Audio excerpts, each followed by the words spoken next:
What's going on, guys? It's Sean here, and I'm super excited to give you guys my review of the Atmos collaboration with Nike on the Air Max 2 Lite Quick Strike.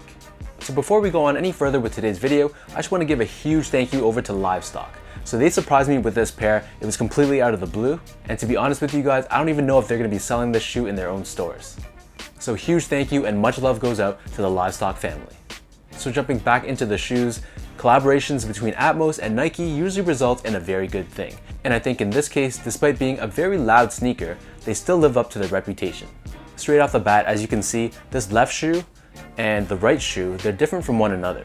The reason for this is because the inspiration behind this design is said to be rooted from vintage Nike apparel, so that's why this shoe has this very retro but quilted design to it. For those of you guys who aren't familiar with the Air Max 2 Lite silhouette, so this shoe originally released back in 1994. It was essentially made to be the lighter version of the Air Max 2 silhouette, not to be confused with the Air Max 2, aka the Air Max Lights from 1989. I'm talking the higher cut, bulkier Air Max 2 that dropped in the mid-90s. The Air Max 2 Lite's claim to fame was a dual density Nike Air Max unit that gave wearers a much more responsive feel, especially when you compare it to the silhouettes that released prior to this shoe. So as you can see on both the left foot and the right foot, the base layer of the sneaker is covered in nylon that are done in various colors with various Nike logos. Overlaid on top of this, ditching your traditional leather, in this case we have this translucent plastic, which forms the shape of the traditional leather cutouts that are found on your normal Air Max 2 Lites. Extending from the back heel towards the midfoot, we have this red leather swoosh. This is found on either pair on either side.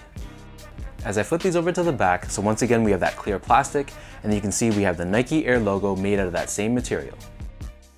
At the base of the toe box where the laces are, we have this metallic silver dubré, and then weaving through this we have the hot pink laces, but they also come with two extra laces, so there's one in like a magenta or purple, and then another pair in Volt. So you can really go wild with the laces. You can do one color on one pair and then another color on another. It really depends on what you prefer. Underneath the laces we have your tongue. So the tongue is also done in that same sort of patchwork effect. And then at the very top of the tongue, we have this very retro looking Air Max 2 logo patch, and this is stitched onto the top. So the inner liner of these Air Max 2 Lites is lined in this very fleecy black material, and then taking out the insole, here we have your standard black colored insole with this retro Air Max logo stamped on the heel.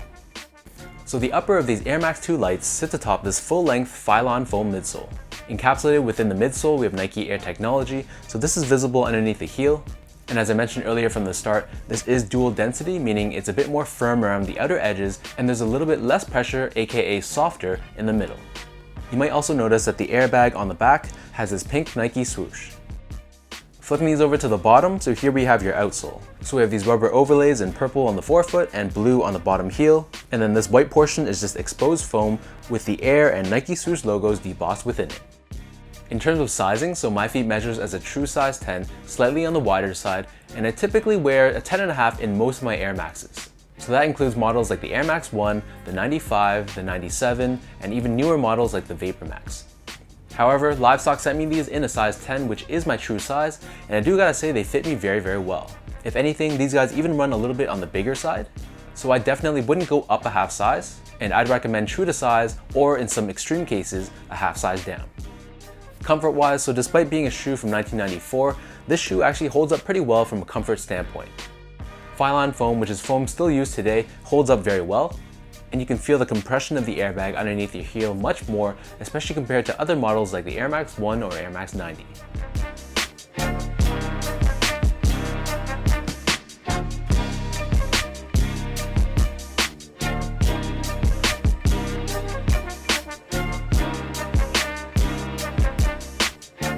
Now let me lace these up and I'll show you guys how these guys look on feet.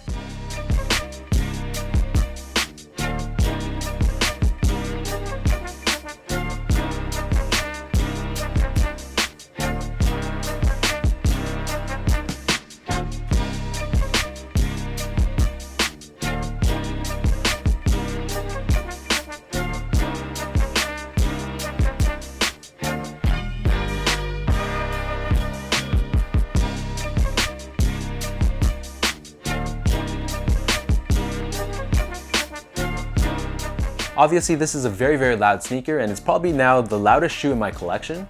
So whenever something is this loud and in your face, there's bound to be people on both ends of the spectrum. Personally, I do honestly like these, and they are very loud, so that means when I rock these, I'm gonna be wearing something like a white t-shirt with like black or dark blue pants, and I probably wouldn't rock them with a shirt like this. However, on the flip side, I totally understand if you guys don't like these, but at the end of the day, it's personal preference, and that's the beauty of the sneaker game. So let me know in the comment section down below what you guys think of this Atmos collaboration with Nike on the Air Max 2 Lite. If you guys like this video, be sure to like, comment, and subscribe. Give me a follow on Instagram at esco8, check out my Twitter at sean.go, and visit my website at seango.ca. Before we end this video, one final thank you goes out to the Livestock family. Thank you guys so much for this incredible gift, and until next time, I'll catch you guys in the next one.